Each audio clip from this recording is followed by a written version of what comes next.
इस वीडियो में हम जानेंगे कैश मेमोरी के बारे में, वो क्या होती है, कैसे काम करती है और कैसे हम कैश मेमोरी की मदद से सिस्टम की परफॉर्मेंस को इम्प्रूव करते हैं। तो चलिए वीडियो स्टार्ट करते हैं। तो सबसे पहले देखते हैं कि हमें हाई स्पीड मेमोरीज की आखिर ज़रूरत क्यों पड़ती है। तो इसका सिंपल सा रीज़न तो ये है, हमारी मेन मेमोरी जो है वो बहुत स्लो है एज़ कम्पेयर टू हमारा सीपीयू। तो मान लेते हैं कि सीपीयू जो है वो 100 यूनिट्स ऑफ डाटा पर सेकेंड एग्जीक्यूट कर सकता है, पर हमारी मेन मेमोरी जो है उसे 10 यूनिट्स ऑफ डाटा पर सेकेंड ही प्रोवाइड कर पा रही है। तो इन दी एंड सीपीयू में तो हमारा 10 यूनिट्स ऑफ डाटा ही जा रहा है पर सेकेंड, है ना। तो सीपीयू भी 10 यूनिट्स ऑफ डाटा को ही एग्जीक्यूट कर पाएगा पर सेकेंड। तो यहाँ पर जो मेन मेमोरी है सीपीयू की स्पीड को लिमिट कर देती है। तो हमारा दूसरा रीज़न है, हमें मेमोरी एक्सेसेस को रिड्यूस करना है।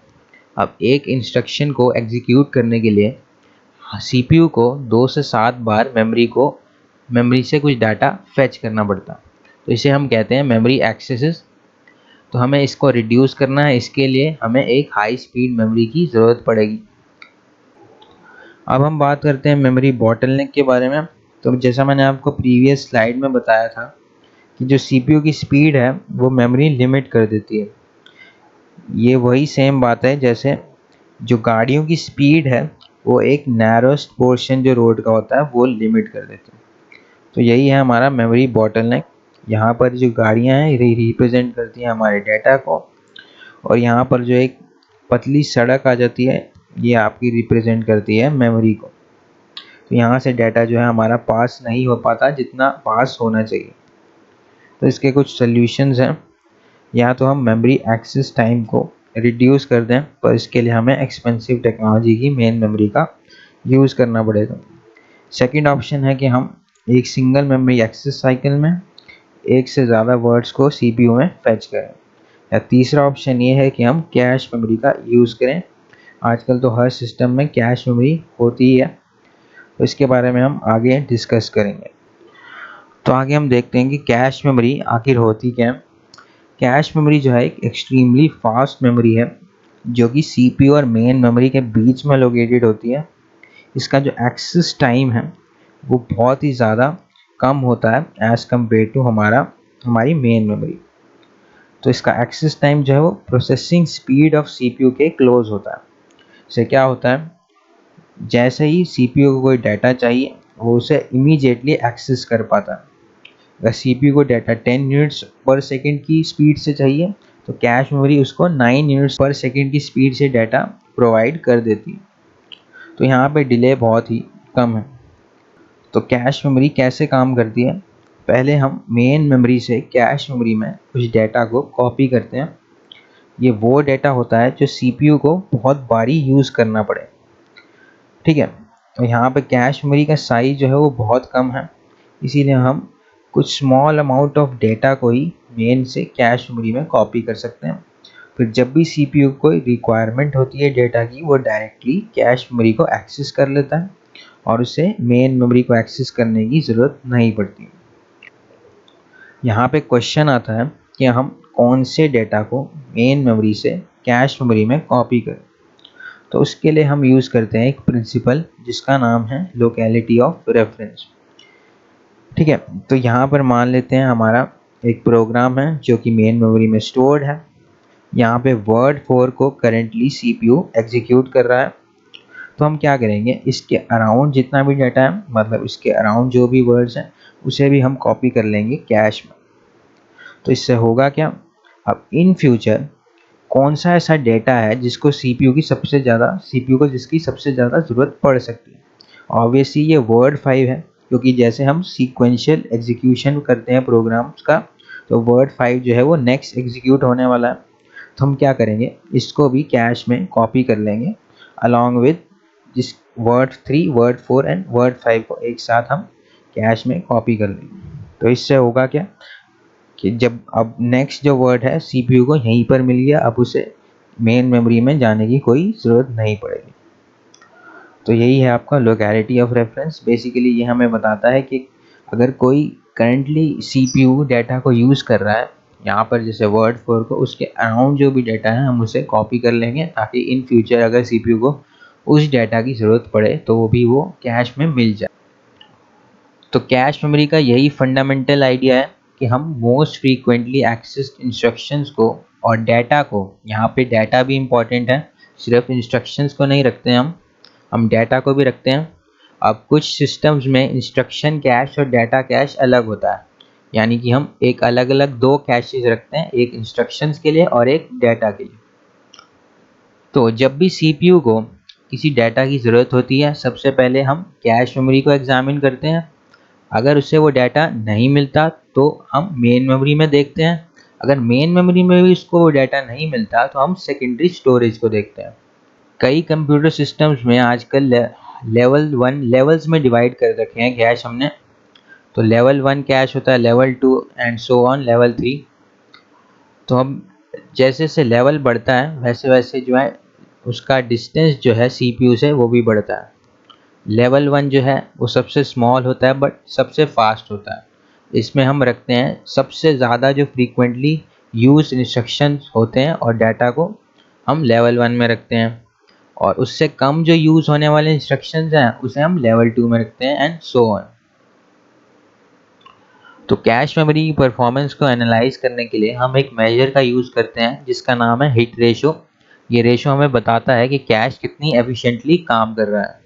तो जब भी कोई सीपीयू को डाटा की ज़रूरत होती है और वो उसे कैश मेमोरी में मिल जाता है, तब हम इस कंडीशन को कहते हैं हिट। अगर वो डाटा उसे नहीं मिलता, उसे मेन मेमोरी से एक्सेस करना पड़ता है, तब हम इस कंडीशन को कहते हैं मिस। तो हिट रेशो क्या है? हम नंबर ऑफ हिट्स लेते हैं, मतलब जितनी बारी भी सीपीयू को डाटा मिला उससे डिवाइड कर देते हैं total number of CPU references से। तो अब आगे देखते हैं कि हम कैश मेमोरी की मदद से कैसे सिस्टम की परफॉर्मेंस को इम्प्रूव करते हैं। तो मान लीजिए मेमोरी से डाटा रीड करने के लिए हमें लगते हैं 100 नैनो सेकेंड्स, और कैश से डाटा रीड करने के लिए हमें लगते हैं 20 नैनो सेकेंड्स। अब सीपीयू जो है उसे 4 बारी डाटा चाहिए, तो पहले रेफरेंस के लिए हमें कितना टाइम लगेगा? पहले मेन मेमोरी से डाटा कैश मेमोरी में आएगा, इसके लगेगा हमें 100 नैनो सेकेंड्स। फिर कैश मेमोरी से सीपीयू में आएगा, तो इसके लगेंगे हमें 20 नैनो सेकेंड्स। तो टोटल हो गया हमारा 120 नैनो सेकेंड्स। अब बाकी के जो बचे हैं रेफरेंसेस हैं, अब पहले से ही हमने जो डाटा है मेन मेमोरी से कैश में कॉपी कर लिया है जो सीपीयू को चाहिए, तो अब इसे मेन मेमोरी को एक्सेस करने की कोई ज़रूरत नहीं है। सीपीयू डायरेक्टली कैश से ही डाटा अपना ले लेगा। तो 3 बारी डाटा लगेगा, इसीलिए हम उसे 3 से मल्टीप्लाई कर देंगे तो हमें टोटल लगेंगे 60 नैनो सेकेंड्स। तो टोटल टाइम हो गया हमारा 180 नैनो सेकेंड्स का। अगर यही काम हम विदाउट कैश करें तो हमें लगेंगे 400 नैनो सेकेंड्स, क्योंकि डायरेक्टली सीपीयू को मेन मेमोरी से कम्युनिकेट करना पड़ेगा, और हर बारी वो अगर करेगा तो उससे लगेंगे 100 नैनो सेकेंड्स। तो इसीलिए हमारा यहाँ पर हो गया 400 नैनो सेकेंड्स। तो आप देख सकते हैं कितना टाइम जो है वो सेव होता है। 220 नैनो सेकेंड्स का डिफरेंस है इन दोनों में। तो आप देख सकते हैं कैसे कैश मेमोरी जो है कितनी इफ़ेक्टिव है हमारा टाइम सेव करने में। तो अब हम बात करते हैं कुछ डिज़ाइन इश्यूज़ के बारे में जो हमें मेन मेमोरी को क्रिएट करते वक्त आते हैं। तो कैश मेमोरी जो है वो बहुत एक्सपेंसिव मेमोरी है, इस वजह से इसका जो साइज़ है वो बहुत ही हम स्मॉल रखते हैं। हम इसका जो साइज़ है टिपिकली केवीज़ में ही रखते हैं। दूसरा इशू है हमारा ब्लॉक का साइज़। अब ये ब्लॉक क्या होता है वो समझते हैं। तो हमने हमारी कैश मेमोरी और मेन मेमोरी को ग्रुप्स ऑफ वर्ड्स में डिवाइड कर रखा है। ये जो ग्रुप्स ऑफ वर्ड्स हैं इसे हम कहते हैं ब्लॉक। यहाँ पे ब्लॉक का साइज़ जो है वो 3 है, यानी कि एक ब्लॉक में हमारे 3 वर्ड्स हैं। तो जब भी हम मेन मेमोरी से कैश मेमोरी में कुछ डाटा को ट्रांसफ़र करते हैं तब हम उसे ब्लॉक वाइज करते हैं। मान लीजिए अभी सीपीयू को वर्ड 5 की ज़रूरत है, तो हम क्या करेंगे, वर्ड 4, 5, 6 इस पूरे ग्रुप को हम कॉपी कर लेंगे कैश मेमोरी में। यहाँ पे ध्यान देने वाली एक बात है कि ब्लॉक का साइज जो है वो कैश मेमोरी और मेन मेमोरी में सेम रहेगा। यानी कि अगर यहाँ ब्लॉक में कैश मेमोरी के ब्लॉक में अगर 3 वर्ड्स हैं तो मेन मेमोरी में भी एक ब्लॉक में 3 वर्ड्स ही होंगे। तो अब हम देखते हैं कि हिट रेशो कैसे चेंज होता है अगर हम ब्लॉक का साइज़ इंक्रीज़ कर देते हैं। तो मान लीजिए सीपीयू जो है अभी करेंटली वर्ड 2 को एग्जीक्यूट कर रहा है, तब इसकी बहुत पॉसिबिलिटी है कि इन फ्यूचर उसे वर्ड 4 और वर्ड 5 की भी ज़रूरत पड़ सकती है। तो हम क्या करेंगे, इसको कॉपी कर लेंगे, इस पूरे ब्लॉक को, यानी वर्ड 4, वर्ड 5, वर्ड 6, इस पूरे ब्लॉक को कॉपी कर लेंगे कैश मेमोरी में, ताकि इन फ्यूचर जब सीपीयू को ज़रूरत पड़े तो वो कैश से ही ले लें। पर इसका एक ऑल्टरनेटिव अप्रोच ये है कि हम जो ब्लॉक का साइज़ है वो इंक्रीज़ कर दें।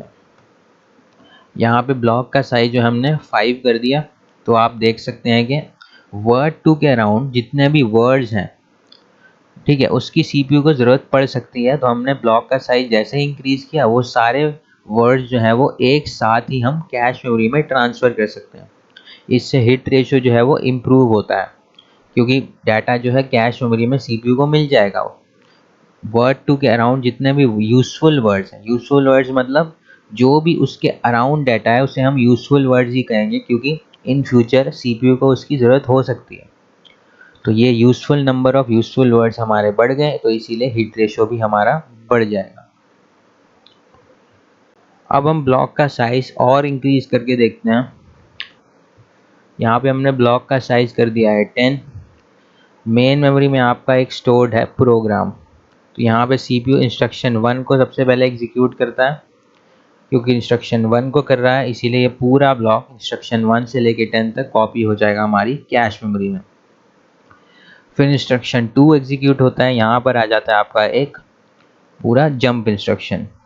जंप इंस्ट्रक्शन से क्या होता है, अब फ्लो ऑफ कंट्रोल जो है इंस्ट्रक्शन 11 पर पहुँच जाता है, क्योंकि यहाँ पर पहुँच गया, इंस्ट्रक्शन 11 तो है नहीं यहाँ पर कहीं पर, तो ये जो पूरा ब्लॉक है कॉपी हो जाता है कैश मेमोरी में। फिर इंस्ट्रक्शन 12 एग्जीक्यूट होता है, 13 एग्जीक्यूट होता है, फिर यहाँ पे आ जाता है रिटर्न इंस्ट्रक्शन।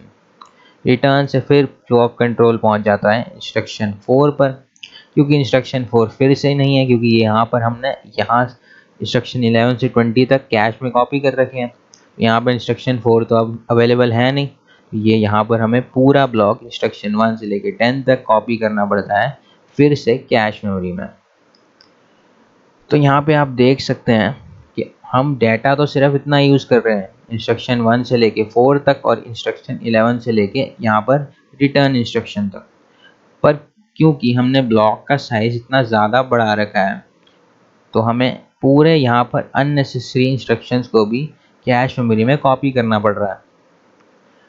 तो यहाँ पे हम क्या कर सकते हैं, ब्लॉक का साइज़ अगर हम कम रखें तो हम इस इंस्ट्रक्शन 1 से लेकर इंस्ट्रक्शन 4 को कॉपी कर सकते हैं, और यहाँ पर इंस्ट्रक्शन 11 से लेकर रिटर्न इंस्ट्रक्शन को यहाँ पर कैश में कॉपी कर सकते हैं। इससे होगा कि हमें अननेसेसरी वर्ड्स जो है, अननेसेसरी इंस्ट्रक्शंस जो है वो कैश में नहीं लाने पड़ेंगे। तो आप देख सकते हैं कि ब्लॉक का साइज़ जो है हमें बहुत ज़्यादा भी नहीं रखना और बहुत कम भी नहीं रखना। यहाँ पे एक ग्राफ दे रखा है, तो जैसे जैसे ब्लॉक का साइज़ हमारा बढ़ता है वैसे वैसे हिट रेशियो भी बढ़ता है, पर यहाँ पर पीक पे पहुँचता है, फिर यहाँ पर डिक्रीज़ होने लगता है। जैसे जैसे ब्लॉक का साइज़ बढ़ रहा है, यहाँ पे नंबर ऑफ़ यूज़फुल वर्ड्स बढ़ रहे हैं, यहाँ पे पीक पर पहुँच जाता है, फिर यहाँ पर अननेसेसरी वर्ड्स जो है वो बढ़ जाते हैं, इसीलिए यहाँ पे जो हिट रेशियो है वो डिक्रीज़ होने लगता है। हमारा थर्ड डिज़ाइन इश्यू है रिप्लेसमेंट पॉलिसी। तो हमारी रिप्लेसमेंट पॉलिसी डिसाइड करती है कि जब भी कोई नया ब्लॉक कैश मेमोरी में आएगा तो हम कौन से ब्लॉक को कैश मेमोरी से हटाएंगे।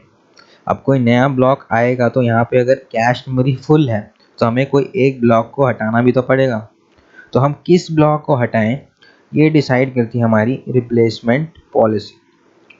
तो हम ऐसे ब्लॉक को हटाना चाहेंगे जो कि लीस्ट लाइकली यूज़ करे सीपीयू इन फ्यूचर, है ना। तो ये सब हमारी डिसाइड कर दी है replacement policy. Next design issue है हमारी राइट पॉलिसी। तो राइट पॉलिसी हमारी डिसाइड करती है कि जब हम कैश मेमोरी में कुछ डेटा को ऑल्टर करेंगे या कुछ डेटा को चेंज करेगा जब सीपीयू, तो कब हम कैश मेमोरी से मेन मेमोरी में वो चेंज डेटा को ट्रांसफ़र करेंगे। यहाँ पर अगर कुछ डेटा चेंज होगा तो हमें मेन मेमोरी में भी वही डेटा को चेंज भी तो करना पड़ेगा। तो ये हमारी डिसाइड करती है राइट पॉलिसी। तो एक अप्रोच तो ये है कि जैसे ही कोई वर्ड ऑल्टर होता है तो वो पूरा ब्लॉक जिसका वर्ड ऑल्टर हुआ है उसे हम इमीडिएटली जैसे ही वो चेंज होता है हम मेन मेमोरी में अपडेट कर दें। या दूसरा अप्रोच ये है कि जब हम रिप्लेसमेंट पॉलिसी से जब इस ब्लॉक को हम बाहर निकालते हैं कोई नए ब्लॉक के लिए रूम बनाने के लिए, तब हम जो हमने ब्लॉक बाहर निकाला उसे हम अपडेट कर दें मेन मेमोरी में। तो ये दो अप्रोचेस हैं जो हम कॉमनली यूज़ करते हैं। तो ये है आपकी राइट पॉलिसी। अगर आपको वीडियो हेल्पफुल लगी तो आप लाइक कर सकते हैं, अपने दोस्तों के साथ शेयर कीजिए। अगर नहीं लगी तो आप डिसलाइक भी कर सकते हैं और मुझे कमेंट्स में बताइए कि आपको वीडियो क्यों नहीं पसंद आई। तो थैंक यू फॉर वॉचिंग।